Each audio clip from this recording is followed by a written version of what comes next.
আজকে একটা ভুরিভোজ আয়োজনের ধামাকাদার রেসিপি নিয়ে হাজির হয়েছি। খুব সহজেই রেসিপিটা আমি দেখাবো। তো শেলি কিচেনে সবাইকে স্বাগত জানিয়ে আবারও একটা সহজ এবং দারুণ রেসিপি নিয়ে চলে এসেছি। প্রথমে আমি একটা 1 কেজি সাইজের একটা ভেটকি মাছ নিয়ে নিয়েছি। তো ভেটকি মাছটা প্রথমেই পরিষ্কার করে নিয়েছি এবং কেটে বেছে ধুয়ে মাথাটাকেও আলাদা করে নিয়েছি। তো প্রথমে যেখানে কিনেছিলাম মাছটা, সেখানে বলেছিলাম ফিলেটা বার করতে। তো বলেছিল, দিদি বার করতে পারবো না, আপনি বাড়ি গিয়ে দেখবেন কিভাবে করা যায়। তো আমি বাড়িতে এসে মোটামুটি ছুরি দিয়েই কিন্তু এটা করে নিয়েছি, বা কেউ বটি দিয়ে চাইলেও কিন্তু ফিলেটাকে মাছের দুপাশ থেকে কেটে বার করে নিতে পারে। আর ভিডিওটা যেভাবে দেখিয়েছি এভাবে করলে কিন্তু ছুরি দিয়ে অবশ্যই সহজে করা যাবে। তো মাছের ফিলে বার করে নিয়েছি এবং মাছের কাঁটাটাও কিন্তু কেটে আমি রেখে দিয়েছি।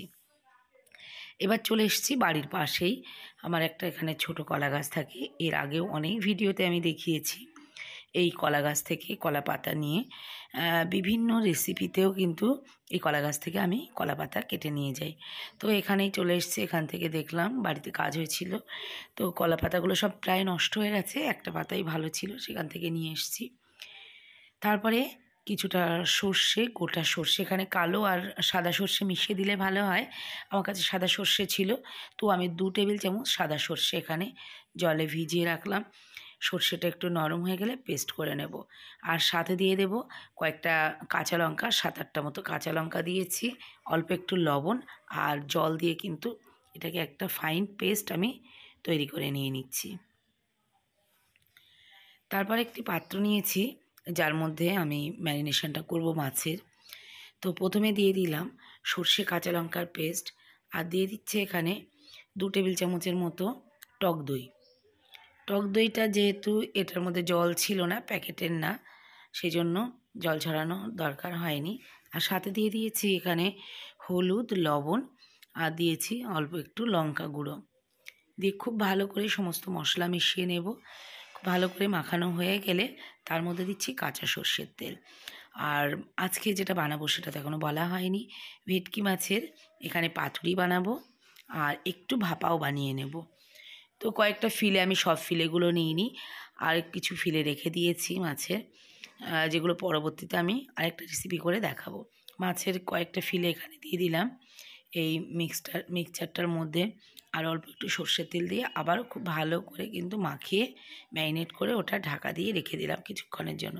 তার মধ্যে যে কলা পাতাটা কেটে এনেছিলাম সেগুলোকে এইভাবে ছোট ছোট সাইজ করে কেটে নিয়েছি, আর তাওয়াতে এইভাবে একটু দিয়ে জাস্ট একটু গরম করে নিলাম যাতে এইভাবে ফোল্ড হয়ে যায়।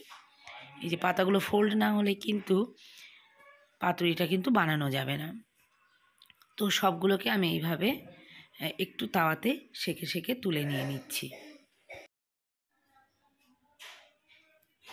এবারে মাছটা ম্যারিনেট করে রেখেছিলাম সেটাও কিন্তু অনেকটা সেট হয়ে গেছে। আর যেহেতু মিনিট 10-এর জন্য রেখেছিলাম, চাইলে আরও কিছুক্ষণের জন্য কিন্তু রাখা যেতে পারে।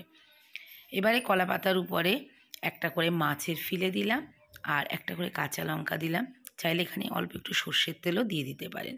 তারপরে এইভাবে কলা পাতাটাকে ফোল্ড করে নিলাম, নিয়ে সুতো দিয়ে এভাবে একটু পেঁচিয়ে দিচ্ছি।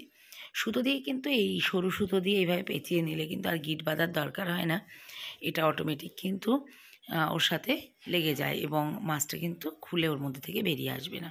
জাস্ট সুতো দিয়ে সবগুলোকে এইভাবে পেঁচিয়ে পেঁচিয়ে নিলাম। এবারে একটি তাওয়ার উপরে অল্প একটু সর্ষের তেল দিয়েছি। সর্ষের তেল দেওয়ার পরে এইভাবে একটা একটা মাছ যেভাবে পাতুরি বেঁধেছিলাম সেগুলোকে বসিয়ে দিলাম। চাইলে এটাকে ঢাকা দিয়েও কিন্তু ওলট পালট করে মাছটাকে এইভাবে ভেজে নেওয়া যায়। আবার কেউ চাইলে ওটা পাতুরিটা ভেপারে দিয়েও কিন্তু তৈরি করতে পারে। আর 2 পিস মাছ বেশি ছিল, সেটাকে আমি একটু টিফিন কৌটোর মধ্যে দিয়ে দিলাম, দিয়ে তার উপরে অল্প একটু কাঁচা সর্ষের তেল দিয়ে জলে কিন্তু এইভাবে বসিয়ে দিয়ে একটা কড়াইয়ের মধ্যে গরম জলে বসিয়ে দিয়ে এটাকে ফুটতে দেব। জাস্ট ওটা কিন্তু একটা ভাপা তৈরি হয়ে যাবে। তো একই মশলা দিয়ে কিন্তু পাতুরি এবং ভাপা দুটোই তৈরি করা যেতে পারে এইভাবে। আর মাছের এক পিঠটা কিন্তু পাতুরির জন্য রেডি হয়ে গেছে, আর আমি অপর পিঠটা উল্টিয়ে দিলাম। এবং এটা তৈরি হতে বেশি টাইম লাগে না, ভেটকি মাছ এমনি সফট মাছ, আর খুব সুন্দর, খুব দ্রুত রান্না হয়ে যায়। আর এটা কিন্তু সবারই ভীষণ পছন্দের। তো আমার কিন্তু পাতুরিগুলো রেডি হয়ে গেছে। এবারে যে টিফিন কৌটোতে ভাপা দিয়েছিলাম সেটাও দেখছিলাম যে সেটাও রেডি হয়ে গেছে। তো একটা একটা করে আমি এইভাবে পাতুরিগুলোকে সব তুলে নিলাম এবং একটা আমি কেটে দেখাচ্ছি যে কতটা সফট হয়ে গেছে মাছটা, এবং খেতে কিন্তু অসাধারণ হয়েছিল। ভীষণই সুস্বাদু ভেটকি মাছের পাতুরি করলে, এবং খেতে কিন্তু ভীষণ ভালো লাগে। আর বাচ্চাদের তো পছন্দ হয় যেহেতু কাটা থাকে না এভাবে করলে।